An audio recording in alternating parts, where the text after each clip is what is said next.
সদ্যই শেষ হয়েছে টি-20 বিশ্বকাপের নবম আসর। শ্বাসরুদ্ধকর ফাইনালে দক্ষিণ আফ্রিকাকে মাত্র ৭ রানে হারিয়ে ১৭ বছর পর টি-20 বিশ্বকাপের দ্বিতীয় শিরোপা জয় করে ভারত। এবারের আসরে অনেকগুলো রেকর্ড হয়েছে, তার মধ্যে অন্যতম একটি ছক্কা মারা রেকর্ড। এ আসরে সর্বমোট ৫১৭টি ছক্কা মেরেছেন ব্যাটসম্যানেরা। ২১.৩৫টি বল অন্তর একটি করে ছক্কা হয়, যা সর্বকালীন রেকর্ড। এবারের বিশ্বকাপে সর্বোচ্চ ১৭টি ছক্কা হাঁকিয়েছেন ওয়েস্ট ইন্ডিজের তারকা ব্যাটসম্যান নিকোলাস পুরান। ১৬টি ছক্কা হাঁকান আফগান তারকা রহমানুল্লাহ গুরবাজ। ছক্কার বন্যা হলেও এবারের বিশ্বকাপে কোনো ব্যাটসম্যান কিন্তু সেঞ্চুরি করতে পারেননি।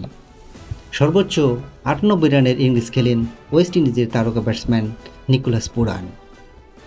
আরও একটি মজার বিষয় হলো, ছক্কার সাথে সাথে এবারের আসরে মেডেন ওভারেরও রেকর্ড হয়েছে।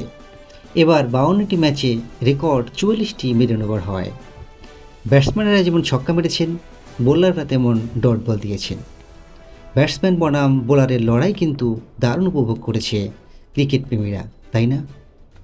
কোন ব্যাটসম্যানের ব্যাটিং এবং কোন বোলারের বোলিং আপনাদের ভালো লাগে, কমেন্টসের মাধ্যমে মতামত জানাতে পারেন।